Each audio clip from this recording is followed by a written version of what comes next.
Peeps, Kenny Molotov here in the studio. I wanted to do another Q&A. It's just going to be one question, but one I've gotten a couple of times.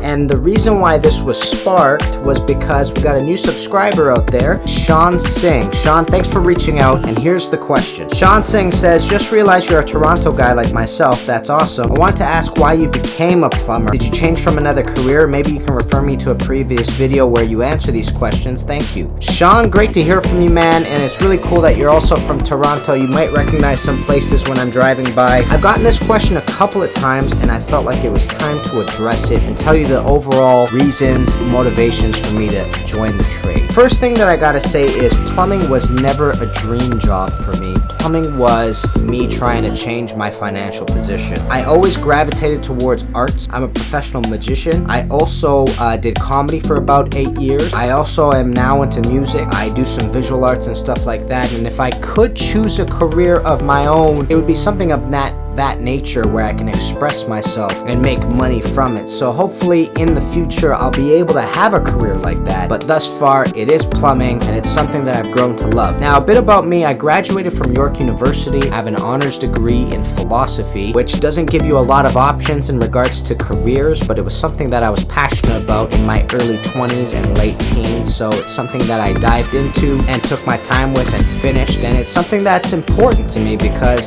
the bigger questions in life were always something that my mind gravitated towards and started asking. There came a point in my 8th year of comedy where I had to make a big decision. I had spent 6 months typing for special needs students as well, and within the first 6 months of working there, I realized that I wasn't making any money. At the end of the month, I would basically not even break even. I'd be spending a little bit more than I actually made. I wouldn't say panic attack, but it was definitely an intense moment one night. I was staying up really late.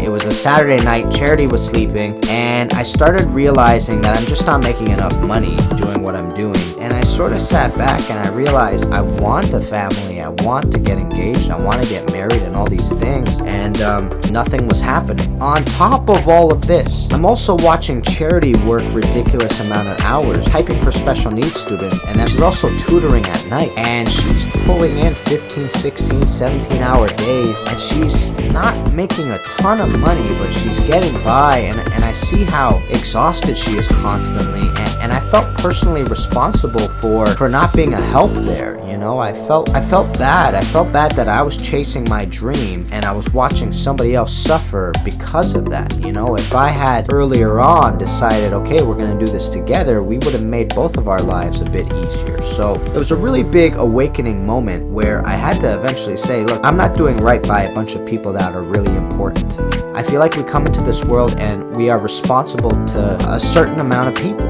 So I sort of decided, you know what, we have to start doing right by the people that are important to me. I had this entire narrative happen in one evening. Charity's fast asleep. This is all going through my head, and I'm thinking to myself, you know, I constantly hear people talking about trades, and they're constantly telling me, oh man, they're so in demand. That's the sort of job that'll never leave. You're always going to be busy and this and that. So I started thinking to myself, okay, my dad is a fully licensed plumber. He owns his own plumbing company. It's just him. He's one guy. So if I wanted to, I could apprentice under him right away. You know, on top of that, he's getting older in age and he's still doing hard physical labor, so I'm sure that he needs more hands in the work. And then I started calculating, and I was thinking Dad would probably give me $15 an hour to start. I would work 8-hour days, and on top of that, because my dad knows that I'm still doing comedy, he was still able to give me time off for the days that I needed it. What you should know is that at that point in life when I was doing comedy, I was traveling once a month from Toronto to Ottawa, which is about a 4 to 5 hour drive. I do this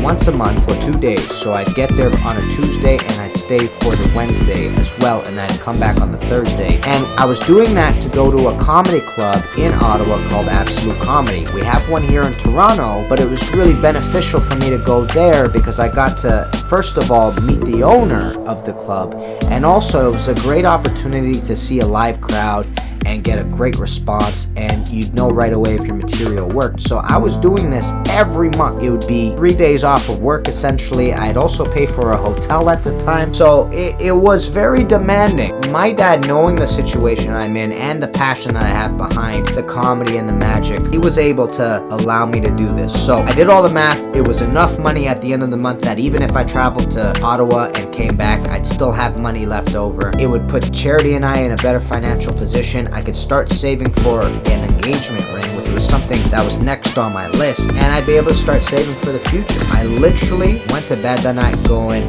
okay, that's it, I'm gonna become a plumber. Went to bed, I woke up the following morning, Charity wakes up, tell her my story, I tell her what my idea is, I say, I'm thinking of becoming a plumber, what do you think? She goes, I think it's a good idea. I go directly downstairs and I start talking to my mom and my dad and Charity, and I say, look guys, I'm thinking of becoming a plumber, what do you think? Here are my reasons. My dad said it was a good idea. That was Sunday. Literally the following day, I gave him my 2 weeks notice, and 2 weeks later I was in my dad's truck helping him out. It was an interesting situation because I don't come to such a surefire conclusion very often, and this was one of those moments where I just knew it was the right move to do. Looking back at it now, all the equipment that you see me working on, having this camera right here, this is a Canon 80D, this is at least $1,000, $1,500 camera. My Canon G7X, that's an $800 camera. Everything that I have purchased, including an engagement ring, including paying for a good portion of my wedding, all that came from plumbing. Plumbing was the reason that I'm here today as a vlogger. And that's something I'm really proud of. Sorry, I'm getting a bit emotional. One thing I wanted to tell you guys, I know this is running on pretty long, but one thing I wanted to tell you guys was I'm really proud to be a plumber. 3 generations of men in my family have gone into plumbing for the same reasons.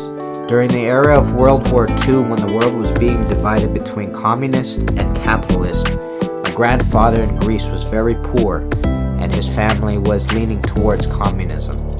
And at that time, because of circumstance, he was dragged into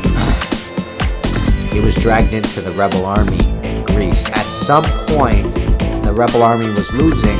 Him and my grandmother, including the rest of their family that could make it, they went to communist Russia. So they went to a place which was part of the Soviet Union at the time called Uzbekistan. When my grandfather got there, he had some previous history in millwork. My grandfather in Greece worked for his father, and they used to repair carriage wheels and carriages altogether, and that was the trade he grew up learning. So when he got to Russia, he sort of knew some millwork, tried it out, but the problem he ran into was that it was piecework, so you would get paid according to every single piece that you did correctly. The way the story goes is my grandfather would make like 50 pieces in a particular way, then start refining them and realize that all 50 pieces were actually off by a little bit, so they were useless. And he was having a really hard time because he was thinking to himself, how am I going to feed my family?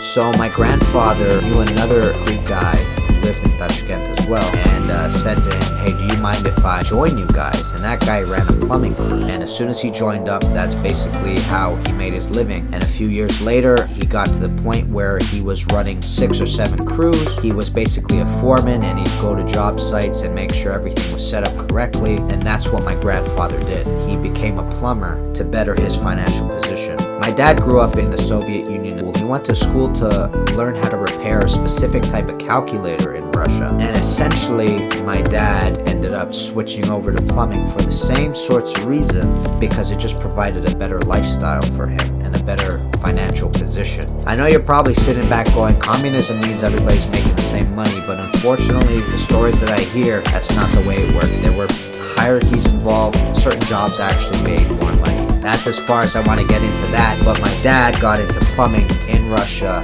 under my grandfather for the exact same reason, so that he could provide more for his family. Now, I didn't know this at the time when I had made the decision. I just did it because I knew it was there. I knew the labor and the hard work was something that would get me paid well, and I knew there was a lot of it, and it worked with the hours that I needed and the money that I needed. So I decided to go into it to better my financial position and my wife's financial position, and now here we are. So the last thing I want to say is that the first few years that I was doing plumbing, it was very difficult for me because I didn't want to do the work.